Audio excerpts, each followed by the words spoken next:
Bora lá, galerinha. Teorias que se tornaram reais do canal do Waquinho, gente. Um vídeo bem interessante que eu achei aqui, que eu fiquei curioso pra assistir. Acho que vai ser bem interessante. Teorias que se tornaram reais, cara. Eu já trouxe um vídeo um tempo atrás que era um iceberg do próprio Waquinho sobre teorias da conspiração que na verdade se provaram verdadeiras. E hoje eu tava a fim de reagir um vídeo do Waquinho. Eu vi que ele acabou de postar um vídeo novo, mas sei lá, eu entrei no canal dele e esse me apeteceu mais de ver, até porque o vídeo que ele acabou de postar me parece um pouco parecido com o que eu postei ontem. Tenho muita vontade de assistir esse vídeo, mas se vocês quiserem eu trago aquele lá que tem um elefante na thumb lá que parece ser bem bizarro também, tá bom? Se puder, deixa um like, se inscreva no canal, tem vídeo todo dia, meio-dia, 7 da noite. O link do vídeo original tem na descrição. Faça sinal de like, se inscreva, se possível, considere se tornar membro do canal que vai estar me ajudando demais, tá bom? Vambora, ter muitas longas pra esse vídeo que eu tô bastante curioso, acho que vai ser bem legal, bem maneiro. Bora! Bom, rapaziada, eu já trouxe aqui no canal alguns vídeos de teorias da conspiração e particularmente é um assunto que chama muito atenção, porque algumas teorias são viajadas ao extremo, já outras acabam fazendo um certo sentido. Isso faz com que muitas pessoas questionem se não tem um fundinho de verdade na teoria proposta. Mas hoje eu quero trazer aqui para vocês teorias que de fato comprovaram ser verídicas. Algumas são bem esquisitas e outras que vão surpreender Interessante, cara. Eu gosto desse tema, eu gosto dessas coisas de teoria, de conspiração e tal. Eu não sou conspiracionista e não sou... mas eu gosto de ver essas coisas, eu gosto de saber as maluquices que as pessoas acreditam e essas que se tornam reais, pra mim, são mais legais ainda, né, cara? Então, sem mais enrolação, bora pro Será que a Terra Oca vai estar nesse vídeo? Ou Yeti? Pessoas desaparecidas no Japão.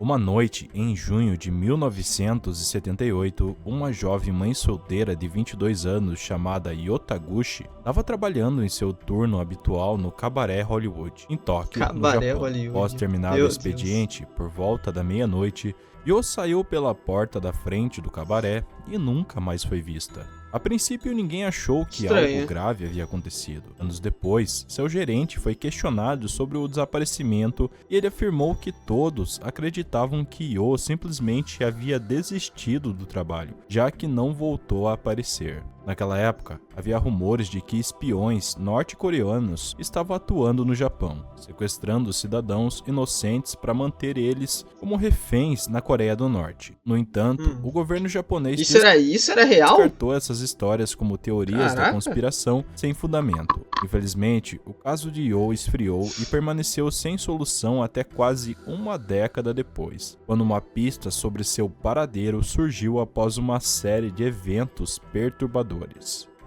Enquanto a Coreia do Sul se preparava para sediar as Olimpíadas na capital Seul, um avião da Korea Air explodiu no ar sobre o mar do Japão, matando 115 pessoas. A investigação revelou que 2 agentes norte-coreanos, sob ordens diretas do governo da Coreia do Norte, haviam colocado uma bomba no compartimento superior de bagagens antes de desembarcarem em Abu Dhabi. Quando as autoridades sul-coreanas se aproximaram dos suspeitos, um deles tirou a própria vida com um cigarro envenenado com cianeto. Uma outra agente, porém, foi capturada. Durante o interrogatório, a agente revelou que havia treinado para a missão por 6 anos, sendo que por 3 desses anos ela foi treinada por Yotaguchi, que ensinou ela a falar e se comportar como uma mulher japonesa para que pudesse agir sem levantar suspeitas. Foi revelado que Yo não era a única vítima de sequestro. Até hoje o governo japonês confirmou oficialmente o sequestro de 17 cidadãos japoneses pela Coreia do Norte entre 1977 e qual a motivação desses sequestros? Pra quê? Fazer experimentos, cara?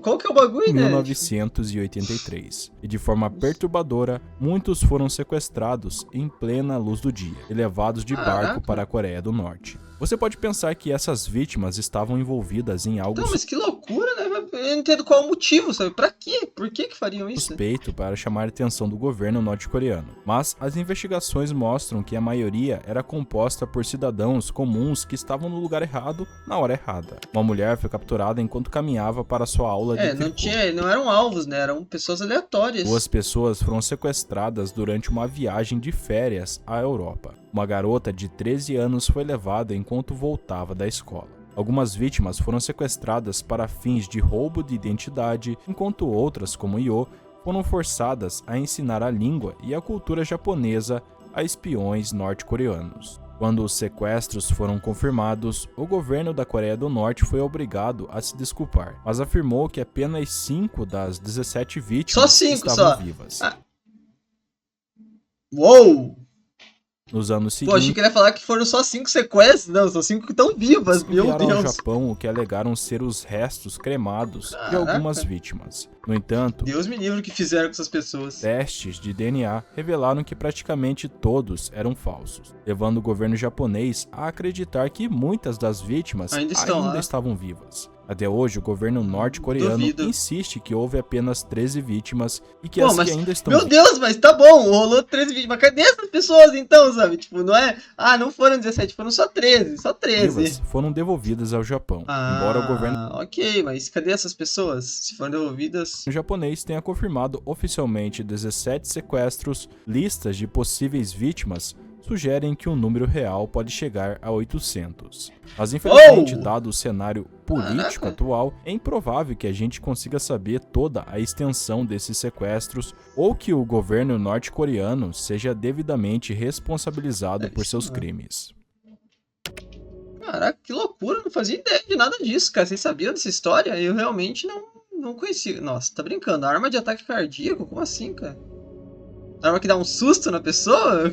Nos anos de 1970, um jornalista chamado Seymour Hersh publicou um artigo no New York Times, no qual ele acusava a CIA de várias tentativas de assassinato contra políticos estrangeiros e americanos, considerados anti-guerra. Essas alegações levaram o Senado dos Estados Unidos a abrir uma investigação sobre supostos abusos em operações secretas da CIA. Como resultado, foram divulgados 14 relatórios sobre grandes abusos cometidos pela CIA e FBI. A maioria dos relatórios incluía acusações de crimes como abrir correspondências privadas de cidadãos americanos por anos e realizar vigilância ilegal de ativistas do movimento Black Power. Embora essas acusações fossem sérias, elas anulavam a comparação com uma teoria em particular, a alegação de que a CIA havia desenvolvido uma pistola capaz de disparar um dardo envenenado a mais de 90 metros, tirar a vida de uma pessoa e deixar absolutamente nenhum rastro da causa da morte. Cara. Como revelado posteriormente, essa teoria era verdadeira. O desenvolvimento da pistola de dardo envenenado fazia parte de um programa chamado Pessoal, só ser um dardo minúsculo, assim, pô, ninguém viu o dardo daí? MK na ONU, no qual a CIA buscava criar armas para a guerra biológica. Em 1975... Ai, Deus me livre o que já rolou nesses programas, MK Ultra, esses negócios aí, cara, e coisas... Pior que esses, cara, esse MK Ultra, essas coisas aí, cara, nem são tão pesadas comparado às coisas que devem rolar e a gente não sabe, sabe? Que essas coisas que a gente sabe que rolou. E aquelas que não rolaram, né, cara? Aquelas que rolaram e a gente não tem informação nenhuma, né, cara? Ixi, tá louco, mano. O que deve ter rolado de experimento secreto, tanto nos Estados Unidos quanto na União Soviética, tá fora da casinha, né, cara? O diretor da CIA, na época, William Colby, foi obrigado a testemunhar perante o comitê que investigava a agência.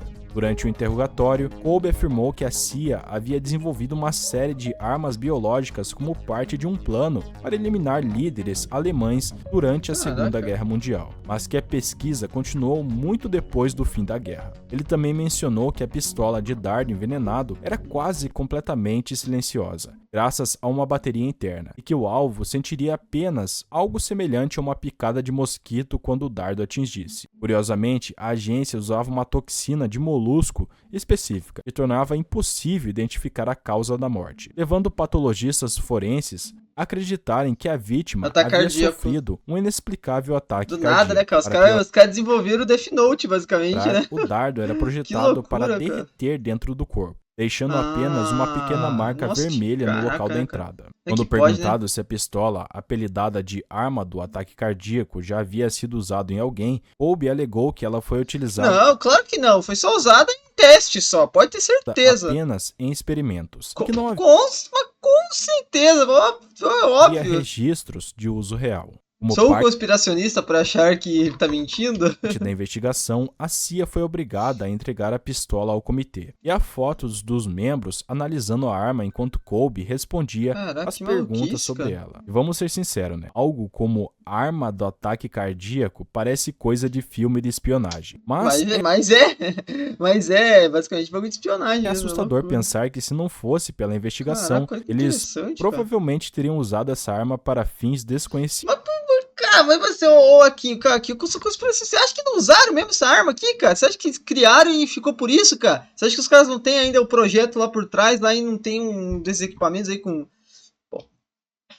Não vou ser tão conspiracionista assim, né, cara? É ainda mais perturbador imaginar que se essas eram as tecnologias desenvolvidas nos anos 70... Então, o que tem hoje, né, cara? Em mãos hoje. Infelizmente, a audiência... Não dá pra saber, cara. Olha, realmente, cara, o que deve ter de equipamentos bizarros aí por trás dos panos aí, cara, é um negócio inacreditável. Foi a única vez que a arma do ataque cardíaco foi mostrada publicamente. E até hoje não se sabe o que aconteceu com ela após o fim da investigação. Ué, tá lá ainda com os caras, é certeza. Você acha que eles param de usar essas coisas? Lógico que não, cara, duvido. Ué, ondas gigantes? Os marinheiros muitas vezes ganham a fama de inventar histórias sobre coisas que eles comiam por ter visto durante suas jornadas no mar. E como não há ninguém por perto para refutar essas afirmações, às vezes eles se safam com contos bem exagerados. Por séculos, marinheiros de todo o mundo falaram sobre ter visto ondas monstruosas em alto mar, e supostamente chegavam a mais de 30 metros de altura. Em 1826, um capitão francês afirmou ter visto uma onda de 33 metros no Oceano Índico, apesar de 3 marinheiros... Cara, 33 metros, tem noção, cara? O que é 33 metros, né, cara? É inacreditável, né, velho? Terem corroborado a sua história ao retornar ao como que ele mediu, né? Um número tão específico também, é 33, né? Ele foi ridicularizado publicamente pela comunidade científica e acreditava ser impossível que uma onda ultrapassasse 9 metros. Por muito tempo, mesmo com dezenas de relatos... Cara, 9 metros já é um negócio inacreditável, agora o triplo do tamanho, cara.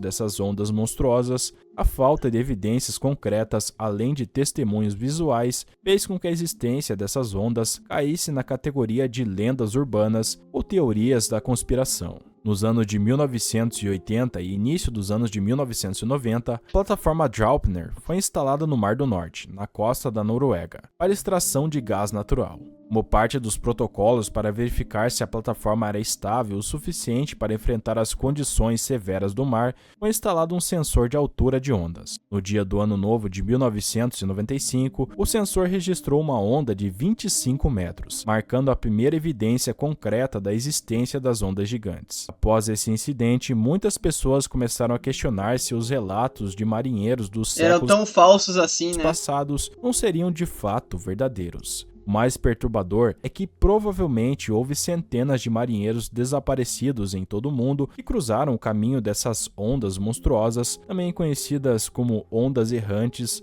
ou ondas anômalas. Uma maioria das pessoas que enfrentam ondas de Canologue horror das ondas do mar, isso é novo. Mais, geralmente não sobrevivem para contar a história. Seus testemunhos acabam desaparecendo junto com eles nas profundezas do oceano. Desde a onda de Draupner de 1995, o interesse por ondas gigantes cresceu na comunidade científica. Alguns anos atrás, um professor da Australian National University estimou que em qualquer momento do dia há 10 ondas gigantes ativas nos oceanos do mundo. Hoje, uma onda gigante é geralmente definida como uma onda que é 2 vezes maior que as maiores ondas normalmente encontradas em uma determinada área. Embora a causa raiz dessas ondas continue sendo investigada, os especialistas acreditam que elas aparecem quando 2 cristas de ondas se encontram no momento exato, resultando em uma onda massiva capaz de afundar até os maiores navios e plataformas de petróleo. Curiosamente, foi descoberto que as ondas errantes ou gigantes também podem ocorrer em grandes lagos. Eu prefiro ondas anômalas. Por favor, se refira a elas como ondas anômalas daqui pra frente. Todos que estão assistindo esse vídeo e o próprio Joaquim. Em 1975, o cargueiro SS Edmund Fitzgerald fundou no Lago Superior em circunstâncias bastante misteriosas, levando a comunidade científica a formular diversas hipóteses para explicar o incidente.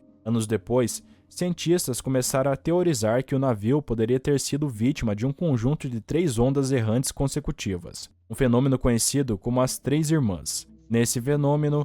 Bom, não, mas daí é muito azar também, né? Que isso, né, cara? Imagina você é o capitão desse navio e você vê 3 ondas anômalas vindo na tua direção do nada, assim. Fala, putz, cara, é complicado mesmo, né? Meu Deus. Desestabiliza o navio. A segunda atinge o convés, antes que ele possa se estabilizar novamente. E a terceira sobrecarrega o navio com mais água que ele consegue suportar. Se isso for verdade, poderia também explicar o misterioso naufrágio 3 de uma vez, né? de outros grandes navios nos oceanos Faz sentido, ao longo dos séculos. Que são um mistério, né? No entanto, provar essa teoria pode ser bem mais difícil.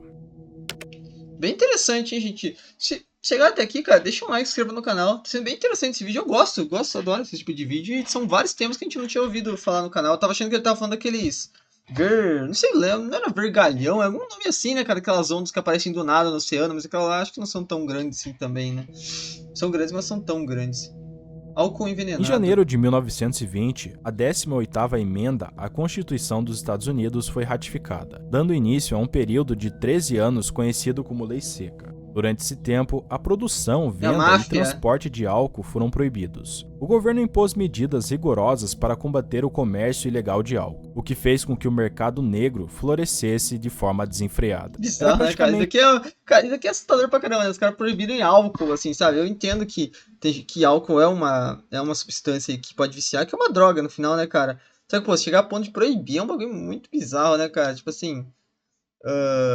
Você tem que ter medidas que as pessoas parem de tomar. Pô, os caras falam assim, ó, você tem um limite de quanto você pode comprar no mês, sabe? E aí tá, e poderia ser até, né? Agora, pô, os caras simplesmente baniu o bagulho, né, cara? É muito bizarro, né? Isso é louco. Um parque de diversões para a máfia, onde se o governo fechasse um bar, outro surgia em questão de dia. Enquanto tudo isso acontecia, surgiram rumores perturbadores de que o governo dos Estados Unidos estava... Ó a cara do cachaça aqui, ó. Só, pô, os caras proibiram tudo, cara. Medidas extremas para garantir que as pessoas não consumissem álcool. Entre essas medidas, havia alegações de que o governo estaria envenenando intencionalmente o álcool, para que quem consumisse ficasse doente. Por um tempo, isso foi considerado uma teoria da conspiração, mas tudo mudou no dia do Ano Novo de 1927, quando 41 pessoas... Meu Deus do céu, cara, que foto assustadora, né, cara?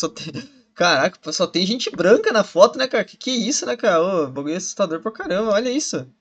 Olha isso, cara. Olha essa foto aqui, cara. Meu Deus, né, cara? Pessoas morreram. Tem diversidade nenhuma aqui no bagulho, cara. De envenenamento por álcool no Hospital Bellevue, em Nova York. Os exames revelaram que muitas das vítimas haviam consumido metanol industrial, também conhecido como álcool de madeira, e pode ser fatal em pequenas doses. Na verdade, desde... Eu sei, gente. Eu sei que é porque naquela época as pessoas de etnias diferentes viviam à margem da sociedade nos Estados Unidos e tudo mais, né? Mas sempre que a gente vê esse tipo de foto, assusta um pouco, né? Você olha e fala, caraca, cara, meu Deus, né? Porque a gente tá tão acostumado com o Brasil, que é um país tão multiétnico e multicultural, né, cara? 1906, pra caramba, muito antes da Lei Seca, o governo já obrigava empresas a desnaturar o álcool industrial para tornar ele impróprio para consumo. No entanto, com o endurecimento das leis durante a proibição, o governo ordenou que essas empresas adicionassem quinina, metanol e outros produtos químicos tóxicos para desencorajar o consumo. A lógica era que se os contrabandistas soubessem que o álcool estava envenenado,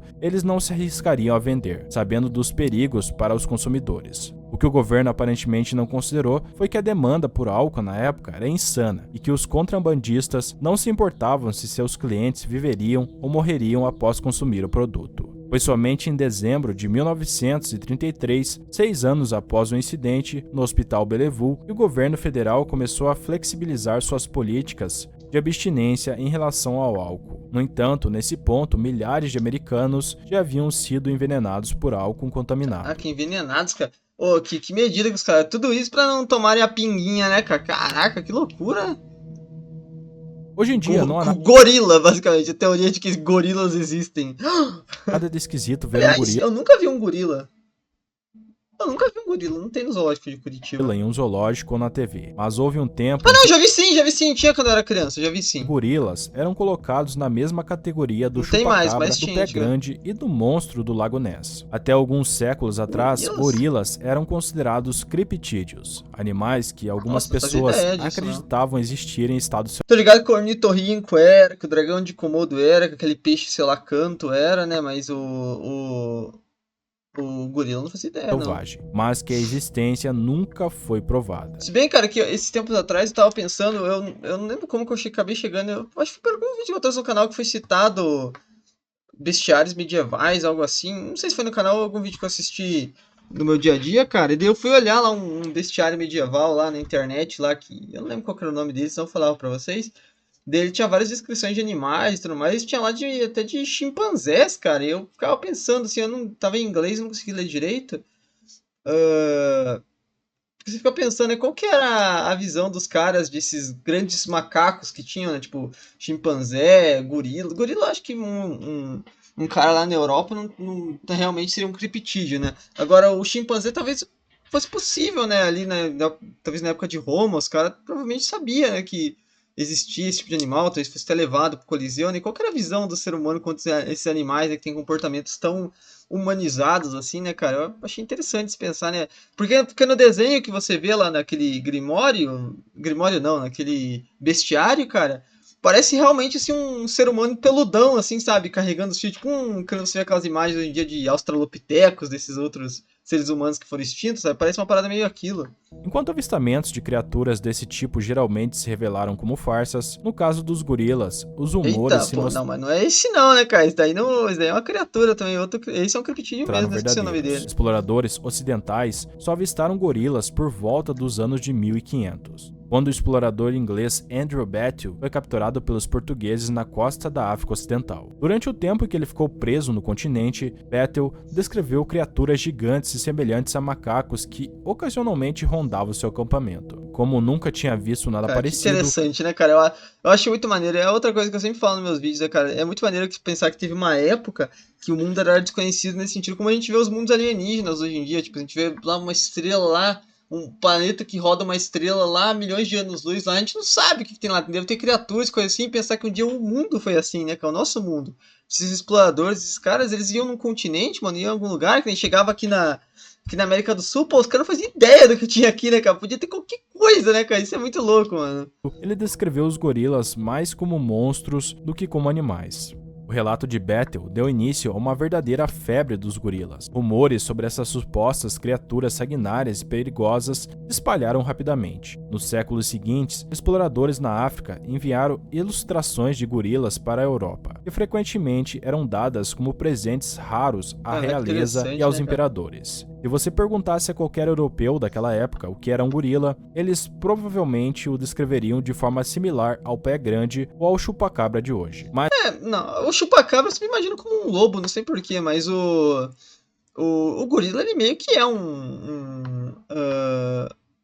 tipo um pé grande, né, cara? É tipo um ser humano gigante, sei lá, super. Parece um monstro mesmo, né, mais cara? como monstros mitológicos do que animais reais. Somente cerca de 200 anos depois, em 1847, o naturalista americano Thomas Savage encontrou um crânio de gorila durante uma expedição à África, fornecendo a primeira evidência concreta da existência desses animais. Isso desencadeou uma série de novas expedições. Entre 1855 e 1859, o explorador francês Paul Duchaillu, não sei se é assim que se fala, confirmou a existência dos gorilas e até levou alguns para a Europa. Assim como Battle, ele descreveu os gorilas como criaturas selvagens e sanguinárias, e essa imagem permaneceu no imaginário do público por um bom tempo.